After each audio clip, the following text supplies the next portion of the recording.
Okay lang ba na malaki yung bottom bracket or dapat tama lang po yung size? Yun po ang pag-uusapan natin dito sa bagong video ng Manila Urban Fix mga kamappers, especially sa fixie, kung dapat nga po ba na pantay or dapat po bang sakto or okay lang na mahaba po ang isang bottom bracket ng fixie. So again, yun po pag-uusapan natin dito sa panibagong video ng Manila Urban Fix.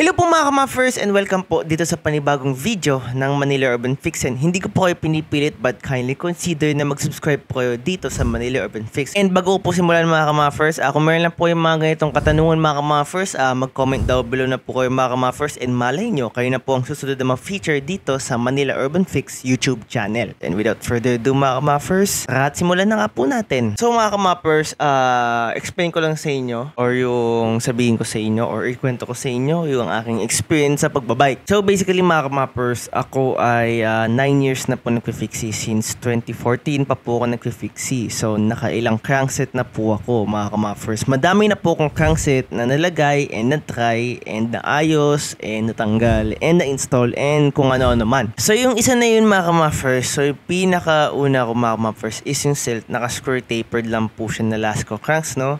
Tapos ganun pa rin ako. Tapos bumili ako ng Omnium. Tapos after ko bumili ng Omnium, bumili ako ng Rimpok Hex. Or nauna ata yung Rimpok Hex bago Omnium. Tapos nag-scase ako. Tapos bumalik ako sa square taper. Tapos nag-kendo outboard din ako. Tapos ngayon naka-scase square tapered po ako sa dulan ko ngayon. And then itong nasa likod ko, itong Fuji Track Bike Elite, naka Vision 30mm track crankset po siya. So in short mga kamappers, medyo marami na din yung aking mga experience dito sa mga crankset ng mga fixie or fixie gear. So, depende mga kamappers kung yan na isang 24mm na outboard mga kamappers. Kasi kung hindi yan 24mm na outboard mga kamappers, kung yan po ay isang naka square tapered na bottom bracket or square tapered na crankset, medyo mas maselan po siya mga kamappers in terms of chain line compare sa mga naka outboard na bottom bracket or outboard na crankset.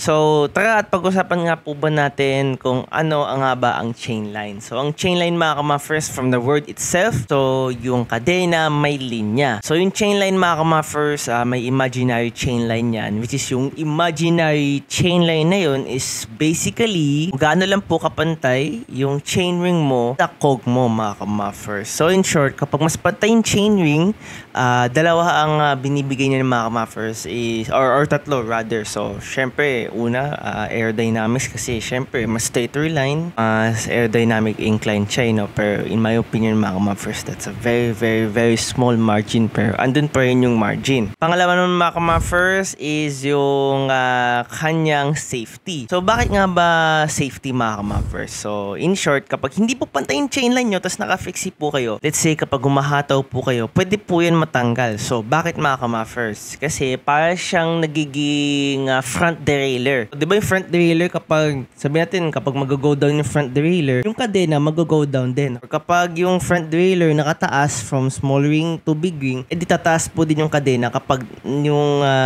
catcher po ba? Tama po ba? Hindi ako ma-RB. Yung catcher or yung parang yung parang cage, kapag tumaas para mag-switch ng small ring to big ring, tataas po din yung kadena kapag nakaganon. So yung last but not the least na reason naman mga kamappers is efficiency mga kamappers. And then again, chain line. So, dapat straight na straight yan. So, mas straight mga kamappers, mas less yung cross chain, and mas less yung cross chain, ibig sabihin mas tatagal yung chain ring mo, yung cog mo, yung kadena mo. And at the same time mga kamappers, you will have the very and the most and the best optimal na gains or na smoothness ng iyong kadena, ng iyong chain ring, ng iyong cog. So mga kamappers, in my opinion, mas mahalaga pa rin yung safety in terms of speed, no, or in terms of aerodynamics na yan, kasi fixie po tayo. So in short, kung maputulan ka man po or hindi po naman maputulan, rather than kapag tumalon yung kadena mo dahil hindi pantay yung chain line mo, yari ka. So mga kamappers,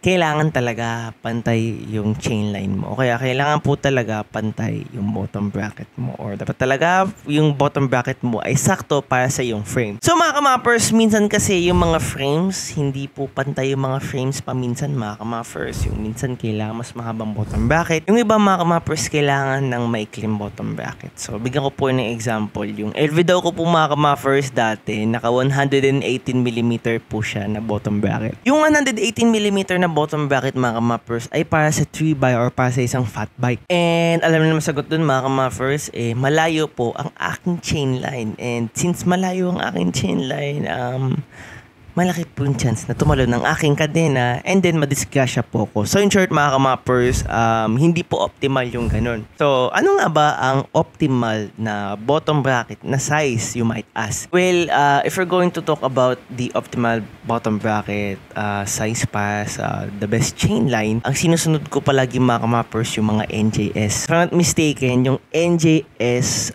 it's either around 109mm na bottom bracket, square taper to, square taper siya sabi ko, 109mm na bottom bracket to 110mm na bottom bracket with the 40 Newton meters na higpit, magiging pantay po yung chain line niya, magiging pantay. So, bakit nga ba kailangan ko ng 108mm sa aking LV daw na frame or sa aking LV daw na fixie na bike? Kasi mga kamappers, yung kanyang chain line ay masyadong mataba and then kapag tama po yung bottom bracket na ilalagay ko sa kanya, 107, 109, 110, tatama na po yung crank arm dun sa sa chainstay. So in short mga kamappers, merong mga frame super ano ba yung word? Bobo, yeah. So, mga may frame na super bobo. So, sinabi ko na maganda LV daw pa sa kanyang price. I like his geometry and all and whatnot. Kaso mga kamappers, pangit lang nga ng kanyang chain line. Pero yung Atomic mga kamappers, I love the Atomic chain line. So, anyway mga kamappers,